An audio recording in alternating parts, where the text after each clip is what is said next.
Welcome to AETCM, the emergency medicine channel. Today let us discuss about supraventricular tachycardia. Supraventricular tachycardia means tachycardia originated from supraventricular area. That means it can be from the atria, it can be from the junction, wherever it is just above the ventricle. So you know that atrium is there, then ventricle is there, conduction system, SA node to AV node, junction, then bundle of his. This is the conduction system. So anything above the ventricle that produces tachycardia, you can call it a supraventricular tachycardia. Atrial fibrillation is also a type of supraventricular tachycardia, but when we are classifying supraventricular tachycardia, normally when we are talking about supraventricular tachycardia, atrial fibrillation is a different entity, but strictly speaking, that is also originating from the supraventricular area. So supraventricular tachycardia means normally you know that heart rate is somewhere around this P wave QRS complex, maybe 70 to 100. So RR interval, if you take a lot of RR intervals and calculate the rate of ECG, it will be 70 to 100. But if it is coming very fast, more than 160, 170, 180 like that, but it is regular. If it is regular, then it is supraventricular tachycardia. If the heart rate is very high, but this RR interval is irregular, then it is atrial fibrillation. So that is the main difference between atrial fibrillation and supraventricular tachycardia. Both are originating above the ventricle, but SVT is always regular, narrow complex, regular tachycardia, or wide complex, regular tachycardia, whereas atrial fibrillation is narrow complex or wide complex, but it is irregular. That is a major difference.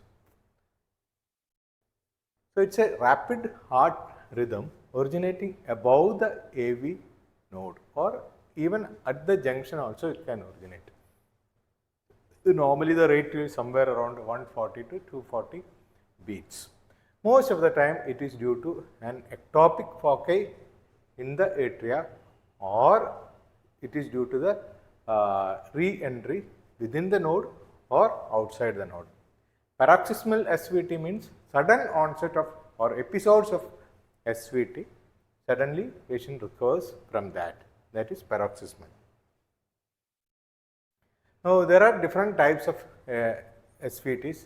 One is AV nodal re-entry, that means SA node, AV node, then bundle of his. AV nodal re-entry tachycardia means inside the AV node itself the re-entry occurs, and that produces tachycardia very fast rate because of the re-entry. AV re-entry tachycardia means inside the here it re-enters and produces tachycardia. Non-re-entered tachycardia means multifocal atrial tachycardia. Multifocal atrial tachycardia means from this is the atria, this is the ventricle. Normally SA node to AV node, only one conduction will be there, but here the conduction foci will be different. One may come from here, next may come from here, next may come from here, next may come from here, next again may come from here. So multifocus, and that produces tachycardia. If the heart rate is slow, we call it as wandering pacemaker, but if there is tachycardia, we call it as multifocal atrial tachycardia. So here you can see AV reentrant tachycardia is something like this. Entry is like this. AV nodal re-entry tachycardia is re-entry occurs in the node. So that is the main difference. Now you can see the causes also. Most of the causes are idiopathic without any major reason. Hyperthyroidism is another important cause for all types of tachycardia. Ischemic heart disease, cardiomyopathies, almost all causes for atrial fibrillation are also seen in SVT causes. But many a times it is idiopathic, we don't know what is the reason. Ischemic heart disease can also occur in many patients. Now what are the clinical features of SVT? Sudden onset of palpitation, tachycardia, syncopal attack, hypotension, cardiac failure, chest pain, all these things. We should know why these tachycardias all are producing same type of symptoms. That is because, see, if you see the heart rate is normal like this, like 70 to 100. Normally, when the heart rate is like 70 to 100, the ventricle will get lot of time for diastole and the filling is very good here. So filling occurs properly so that the pumping also will improve. Suppose tachycardia, just imagine half of the time taken for one cycle. Then what happened to the filling? Filling reduces. Only few amount of blood will come to the ventricle. So if the heart rate increases, the diastolic phase come down, that reduces the output, that produces lot of symptoms like syncope, hypertension, heart failure. And another important feature is during diastolic phase only the coronaries get more blood. But if the diastolic phase reduces, coronaries get only reduced amount of blood. So that produces angina. And when there is tachycardia, the muscles are acting, cardiac muscles are acting very fast. The requirement of oxygen, requirement of glucose, everything increases. That also induces angina. That is because of the demand and supply mismatch. Demand is more, but supply is same. Now, SVT with AV nodal reentrant tachycardia. So, you can see here the ECG. Most of the ECGs with AV nodal reentrant tachycardia, you should know that there is no delay occurring in the conduction. It is very fast. So, QRS complex is narrow. That is very important. If the conduction is blocked, then QRS complex normally get widened. Here QRS complex is narrow, and you already know that it's a regular tachycardia. So regular tachycardia is SVT, irregular tachycardia mostly it is a atrial fibrillation or multifocal atrial tachycardia. So here QRS complex is narrow, that is very, very important, and you don't get any P waves. So P waves are not seen in this ECG. So this normally this is occurring from the node. The retrograde P waves can sometimes get, and most of the time they are embedded or they are buried inside the QRS complex. Sometimes you can see P wave after that also, but normally you don't see any P waves. You can see here, just take this complex. So there is no P wave, QRS complex, then T wave. So there is no P wave you are seeing, but heart rate is very high. Whatever it is, heart rate is very high, it's a regular tachycardia. So how do you comment on this ECG? This is a narrow complex, regular,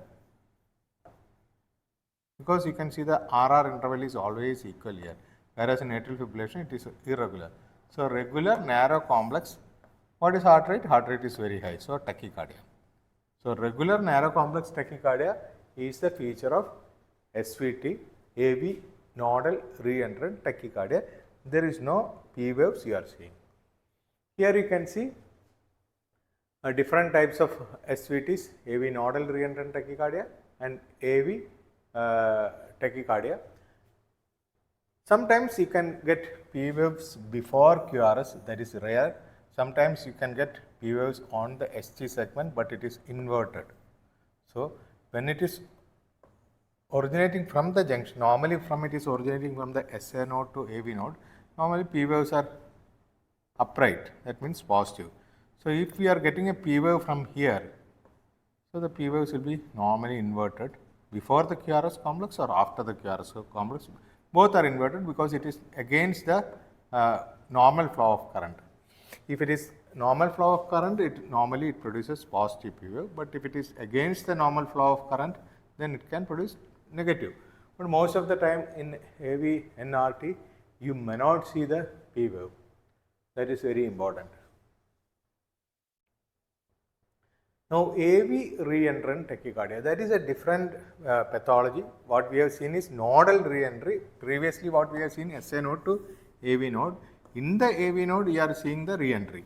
But here, what is happening is normally it goes SA node, AV node, then bundle of his. But here, sometimes there is an accessory pathway. Through this accessory pathway, it can go to atrium and again stimulate the AV node, or in this direction also it can go. So both direction it can go depending on the pathology.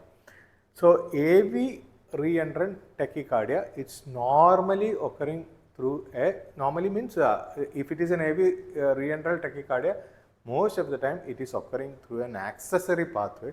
that accessory pathway is bundle of Kent. So one of the common accessory pathway that produces bypass is called as bundle of Kent, that produces a condition like Wolff-Parkinson-White syndrome. So the conduction can be retrograde or antegrade. That means antegrade means atrium to ventricle, retrograde means ventricle to atrium, or bidirectional. Both sides sometimes it can happen. Whatever it is a tachycardia. But what happens to the QRS complex? That is very important. AV nodal reentrant tachycardia, since there is no delay, we have seen that QRS complex is narrow. If there is a delay, definitely QRS complex is going to become wide. So what happens here, we will see.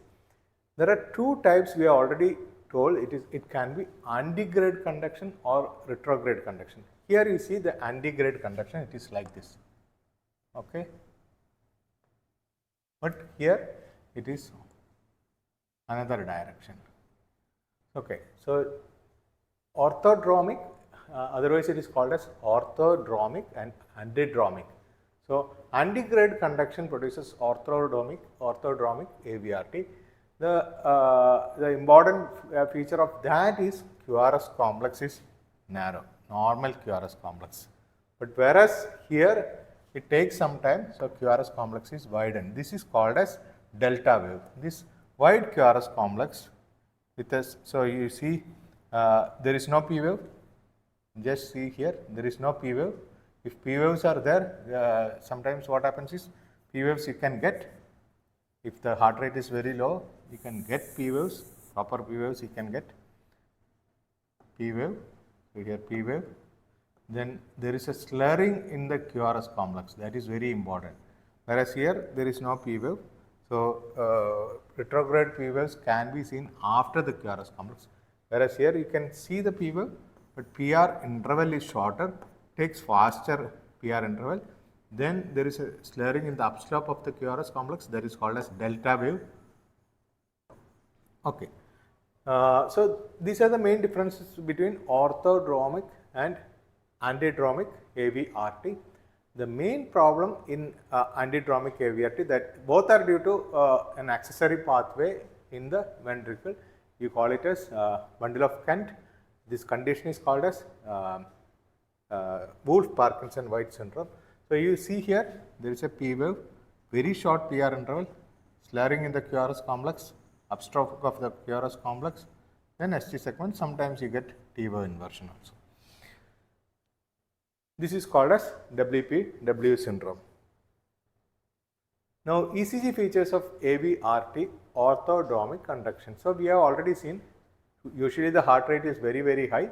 P waves may be buried inside the QRS complex. Sometimes you can get retrograde after QRS. Retrograde means negative P waves. You can see here negative P waves after the QRS complex.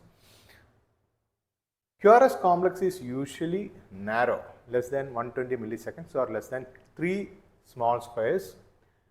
QRS alternate, sometimes you can see alternating QRS height you can see. T wave inversion is very common after the QRS complex. ST segment also depression can be there. So here you can see here narrow QRS complex, regular QRS complex. That is a main thing. So how do you explain this?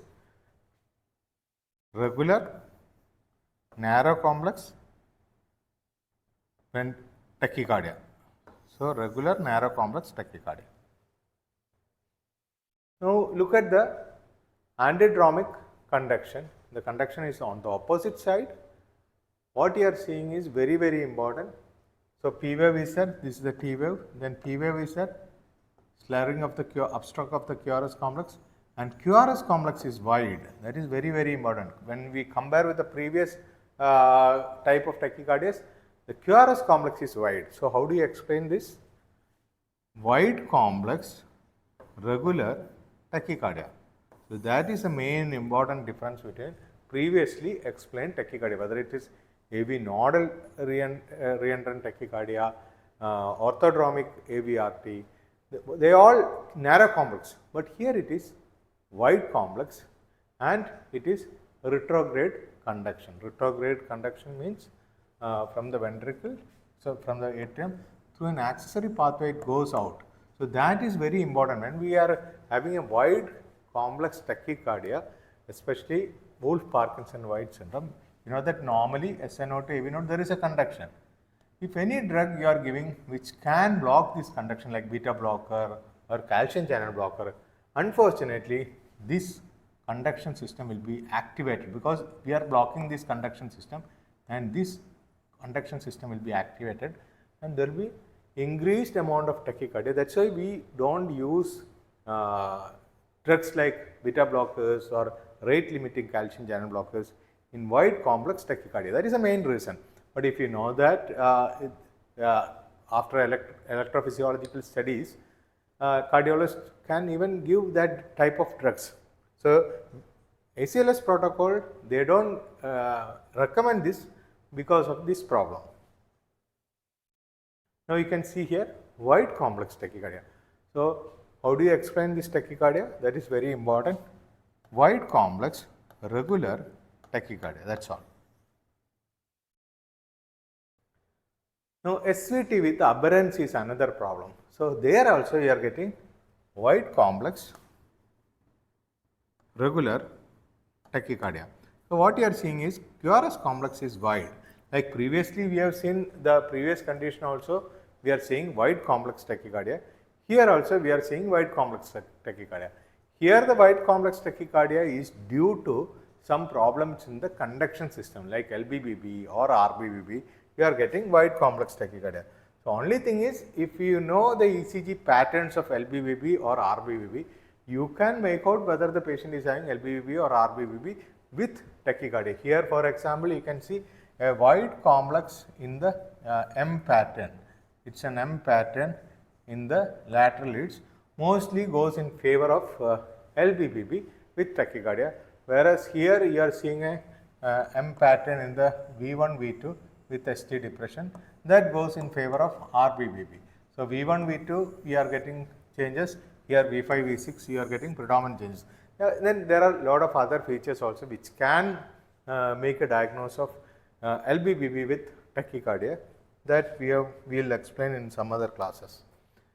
Now what you do when there is a problem like this? Suppose you are dealing with a narrow complex regular tachycardia in emergency room or SVT in emergency room. The most important thing you can do in emergency room is carotid sinus massage. I am not going to the details of carotid sinus massage. Before doing carotid sinus massage, you have to auscultate. That is very important. If you don't auscultate, what happens?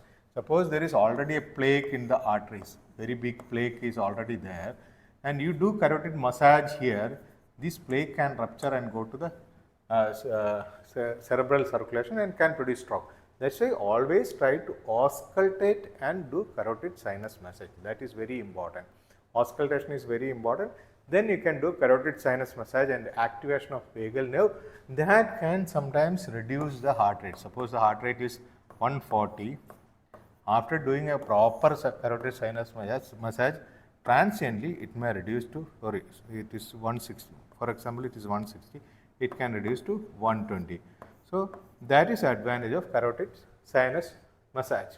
That can be done in emergency room. Now if it is SVT without pulse, previously what I have told is only SVT with pulse, but there is no pulse, you have to go to ACLS pulseless electrical activity algorithm. That we will explain some other day.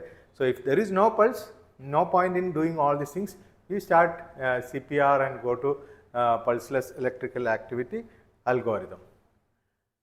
Now when you see a rapid tachycardia with pulse or without pulse, you can analyze. There are two important things. If SVT, suppose you are seeing SVT, you see whether it is, we have already explained why it is very important. You see whether it is wide or narrow. Wide means there are three important diagnoses. One is SVT with RBBB, SVT with LBBB, and SVT with WPW syndrome. Only WPW syndrome you should be very careful, because if you are giving WPW syndrome treating beta blocker or calcium channel blocker, in this type of conditions, you are blocking the regular pathway, then there is only one pathway which is faster than the regular pathway, which cannot be blocked by your routine drugs. So, this SVT with bundle of Kent will be activated or super activated. So, the sometimes conduction rate can increase. Then next one is QRS complex is regular or irregular. You know that in conditions like atrial fibrillation, it is irregularly irregular. Conditions like multifocal atrial tachycardia, it is irregular. But SVT as such, it is always regular. Then third one is whether it is started all of a sudden or it was there for many days, suddenly it aggravated. Some patients continuously they have palpitation. Some patients suddenly the palpitation comes, they may collapse on evaluation. You may see SVT, sometimes you may not see the SVT at all, then that patient may go for undergoing a Holter monitoring, continuous ECG monitoring. Then you see whether the P waves are there or not. We have already seen that which all the type of conditions where the P waves are absent or not. P waves are present, follow the QRS, sometimes it can follow the QRS complex, inverted P wave, AVRT. All other SVTs, they precede QRS complex. No visible P waves is seen in AV nodal re-entry tachycardia that we have seen. Why it is not producing P wave? Because it is inside the node, it is not originating from the atria, that is why. So, that is also very important. So, narrow QRS complex, wide QRS complex, P waves are there or not, regular, irregular, all these things you should document, then only we can go for a treatment. So, this is the algorithm for treating SVT or rapid tachycardias. Here the most important step will be identify whether the patient is having any of this problem. Okay. So, hemodynamically patient has to be stable, then only you can proceed. If hemodynamically stable, then you can go to this direction. If any of the hemodynamic instability is there, you have to go to synchronized cardioversion with a lowest possible joules shock. If wide QRS complex, then also you can go for, if you are confident about managing the patient, then you can go with the treatment algorithm as such. But there are some conditions like we already explained, WPW syndrome, you have to be very, very careful about beta blockers and calcium channel blockers. If you are not an expert, don't try all these things. You can go for amiodarone. Now, DC cardioversion, previous guidelines say start at least 100 joules as an initial shock, but nowadays we know that it is reduced, the recommendation is reduced to 50 joules also. Some guidelines have told 75 to 100, some guidelines 50 joules, but try with a lower joules, then you can increase the joules.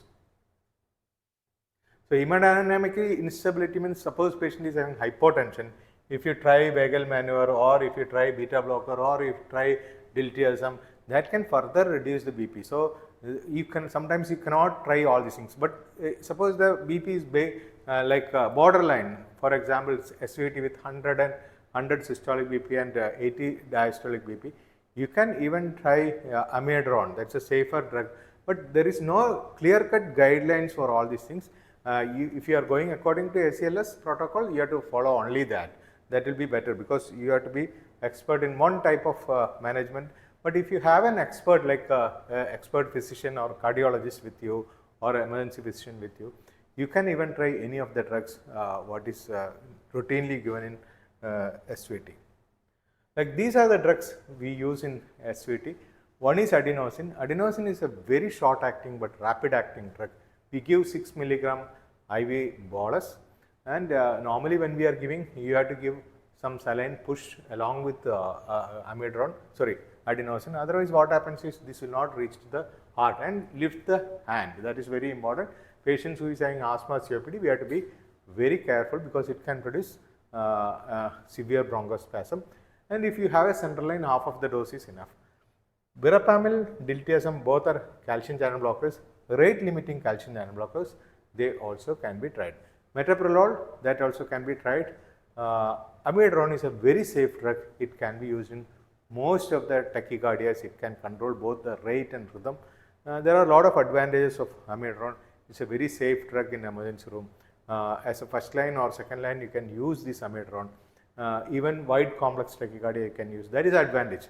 Suppose it is wide complex tachycardia, we have already learned some types of WPW syndrome. You will not be able to use metoprolol, diltiazem or verapamil. That is because I will tell you SA node to AV node.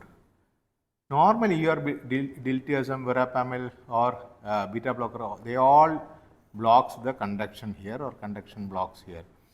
But you know that there is a problem, there is an accessory pathway. Through this accessory pathway, the electrical current is traveling. That may be the reason for wide complex tachycardia. But LBBB, RBBB is the problem is after this, that is also you should know. After this, right bundle or left bundle is blocked. In LBBB, RBBB, even if you give with tachycardia, even if you give beta blocker or diltiazem, they are not problematic. But in WPW syndrome, if you are blocking this pathway by giving beta blocker or diltiazem, what is the only remaining pathway is this faster pathway, bundle of Kent. So sometimes there is a high chance for increasing the rate through this bundle. So sometimes the heart rate increases. That's why ACLS normally says you don't give verapamil, diltiazem, metoprolol when there is a wide complex tachycardia. But you already know that if it is RBBB, LBBB, you can safely give these drugs. And sometimes some types of WP syndrome, the narrow complex tachycardia also, you can give all these things. But if you are not confident, better to go for amiodarone. That is the safest drug in emergency room, all types of tachycardia.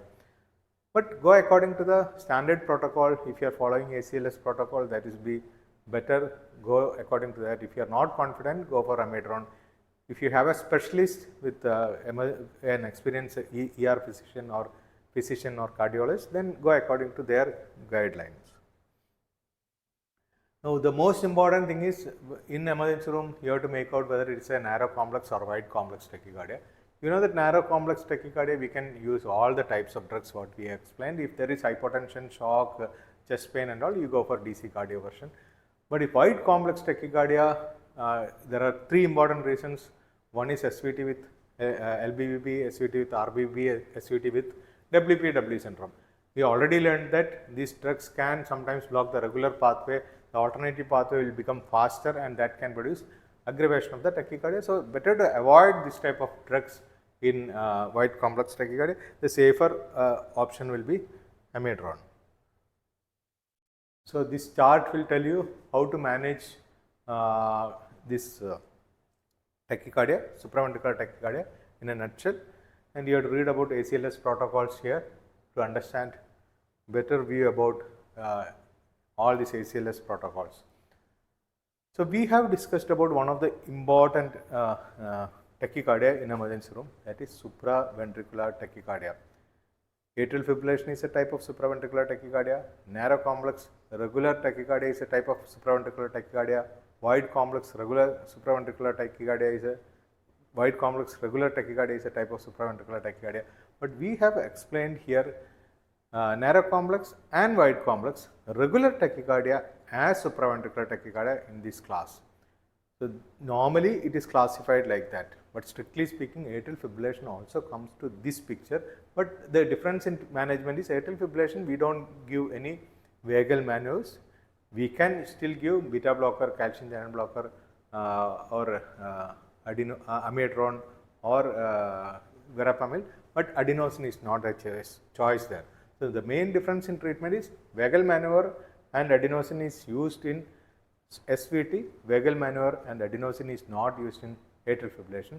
SVT is treated with drugs and there we do not give heparin or warfarin to prevent the mural thrombosis, but whereas in atrial fibrillation that is a main problem, patient can develop stroke. So, we give heparin and warfarin or alternative to warfarin, newer drugs we try in atrial fibrillation. Thank you.